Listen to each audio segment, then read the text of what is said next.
तो आज मैं बैठे बैठे रील स्क्रॉल कर रहा था, तो मेरी फीड में एक लड़की का रील आता है जिसमें उन्होंने कहा कि लड़कों की ज़िंदगी बहुत चिल होती है, बहुत आसान होती है, वो जब चाहे जहाँ चाहे घूम सकते हैं, फिर सकते हैं, जिधर चाहे उधर रह सकते हैं। सच में ऐसा नहीं है। मैं बताता हूँ लड़कों की ज़िंदगी कैसी है। हम जब बचपन में गिरते थे, चोट लगती थी, तो लोग कह के ये चुप कराते थे, कह के कि तुम लड़के हो, तुम रो नहीं सकते। लड़के रोते थोड़े हैं यार, पागल हो क्या, लड़के नहीं रोते हैं। मतलब ये रोने के लिए भी हमारे ऊपर बाउंडेशन होती थी। हम खुल कर रो तक नहीं सकते, खुल के अपनी बातें किसी से कह तक नहीं सकते। लड़का यदि बड़ा होता है एक सर्टेन एज के बाद, यदि लड़का कमा नहीं रहा है, तो थाली में खाने के साथ ना हमें ताने परोसे जाते हैं। यदि हम खाना खाने बैठे हों, हमारे फादर साहब काम से लौटे हों, तो सीधे कहते हैं कि मुफ्त की रोटी तोड़ लो, जब तक जिंदा हो तब तक तो मिल ही रहा है ना, क्या दिक्कत है। फिक्र करो जब मैं मर जाऊंगा तुम्हें खाने को तरसोगे। ज़िंदगी के बारे में कुछ सोचने नहीं, मैं हम सोचते हैं यार, लेकिन क्या करें, ज़िंदगी कुछ यूं ही चाहती है, कुछ और ही चाहती है हमसे।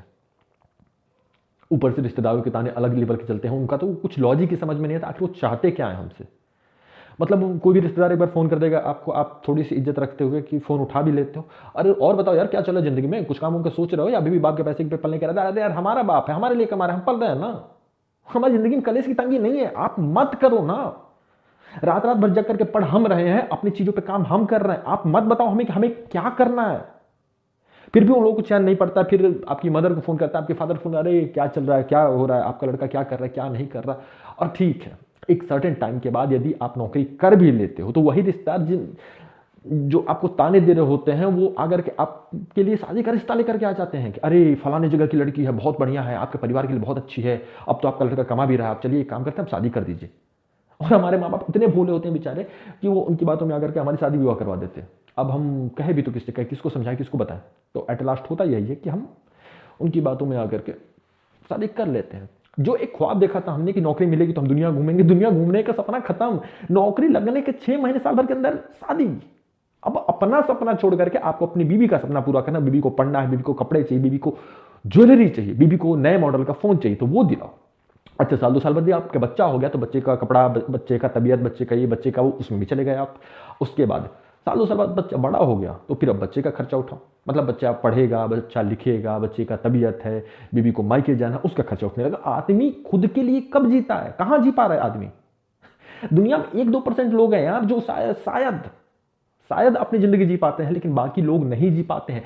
यहां तक कि एक लड़का जाता है अपना शर्ट खरीदने के लिए, तो वो शर्ट ये सोच करके रख देता है कि अरे यार इस महीने सैलरी कम आई है, माँ की दवाइयों का भी तो खर्चा उठाना है, बहन और भाइयों की पढ़ाई का भी फीस देना है, ट्यूशन का फीस अलग है, स्कूल का फीस अलग है, वो भी तो पेमेंट करना रही है यार, कुछ पैसे सेव करने, बहन की शादी भी करानी है, पापा का भी तबीयत ठीक नहीं चल रहा, रह के उनको भी दिक्कतें हो रही हैं। हम लड़कों की ज़िंदगी इतनी आसान है, हम लोग हर चीज़ में मगजमारी करने पे लगे हुए हैं। दूसरों को जज करने बड़ा अच्छा लगता है कि लड़कों की ज़िंदगी बहुत आसान है, नहीं है। और एक चीज़ बता रहा हूँ, जैसे हम लोग बड़े होते हैं ना, हमारे ऊपर उम्मीदों का बोझ लाद दिया जाता है। अब तो तुम बड़े हो गए, अब तुम नौकरी कर रहे हो, अब तुम्हें घर का खर्चा उठाना है। सही बताएं कि जितना दूर से देखने में किसी भी चीज़ में चमक दिखती है ना, वो सही मायने में होती ही नहीं है। और सच में एक चीज़ जो मुझे आज भी डराती है कि मैं या मेरे जैसे हज़ारों लड़के खुद के लिए मंदिर में जाकर के भगवान से कोई दुआ मांगे ना मांगे, लेकिन एक दुआ हमेशा मांगते हैं कि भगवान कम से कम तब तक मेरे माँ बाप को ठीक रखना, जब तक कि मेरी नौकरी नहीं लग जाती है। क्योंकि कुछ लोग सोचेंगे कि आखिर ऐसा बोल क्यों रहा है, लेकिन क्योंकि हम इसलिए मन्नत मांगते हैं क्योंकि हमारे मदर फादर का यदि तबीयत खराब हुआ, हमारे माता जी का, हमारे पिताजी की तबीयत खराब हुआ, तो हमारी हैसियत इतनी भी नहीं है कि हम 10 रुपए का उनका इलाज करा सकें। और हमारी ज़िंदगी इतनी आसान है, हर घंटे हर सेकंड हम एक पाई जोड़ना चाहते हैं कि अपनी बहन की शादी अच्छे से करवा पाए, अच्छे घर में हो पाए। क्योंकि आज की सोसाइटी में जितना अच्छा आप दहेज देंगे, लोग कहेंगे कि तुम दहेज को प्रायोरिटी दे रहे हो। नहीं यार, लेकिन इस सोसाइटी की एक वास्तविकता है कि जितना अच्छा दहेज देंगे उतना अच्छा लड़का मिलेगा। इस सोसाइटी की एक नियम बन चुकी है। मतलब जैसे कि आप जितना किसी भी चीज़ को खरीदने के लिए जितना अच्छा पेमेंट करते हो, उतना अच्छा आपको सामान मिलता है। उसी तरह सोसाइटी हो चुकी है कि जितना अच्छा आप पे करोगे, उतना अच्छा आपको लड़का मिलेगा। तो ना चाहते हुए भी पूरा पैसा बचाना पड़ता है, अपने सपनों को मार करके घूमना फिरना दुनिया जवार। आपको अपने चीज़ों का फिक्र नहीं करना पड़ता है, फिर आपको दुनिया की चीज़ों को फिक्र करनी पड़ती है।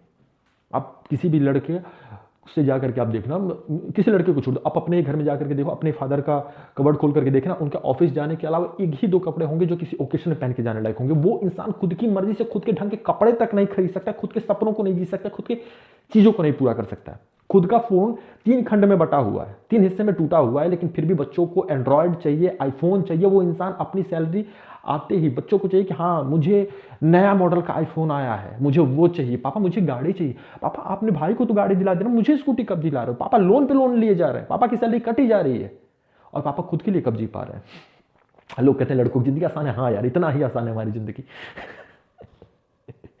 सच क्या है कि अब लगता है ना कि लड़का होना एक अभिशाप है। कुछ लोग हंसी आएगी इस बात पे, बट सच में हमें अब यही लगता है जैसे कि लड़का होना एक अभिशाप हो चुका है। ये सोसाइटी बस हमारे पैसों की वजह से हमें जज करती है। जितना अच्छा पैसा हम कमाएंगे उतनी अच्छी इज्जत मिलेगी। यदि हम पैसा नहीं कमा रहे तो हमारे खुद के माँ बाप भी हमें इज्जत नहीं देंगे। दुनिया तो छोड़ ही दो, कोई यहाँ पे हम लड़कों का सगा नहीं है। जितना अच्छा हम कमाते हैं उतना ही अच्छा हमें मिलता है। यदि जिस दिन हम नौकरी छोड़ के आ जाए, खुद की बीवी भी हमें ताने देती है कि आपसे शादी करके तो हमारी ज़िंदगी बर्बाद हो गई। अरे यार, हमारी ज़िंदगी का क्या, हम एक सेकंड खुद के लिए नहीं जी सकते। यदि कोई लड़का अंदर से टूट भी जाता है ना, तो वो घर वालों को नहीं बताता है। वो आकर के चुपचाप तकिया के नीचे सर दबा करके सो जाता है, क्योंकि उसे पता है कि यदि वो किसी को बताएगा तो उसका घर कहीं टूट करके बिखर ना जाए।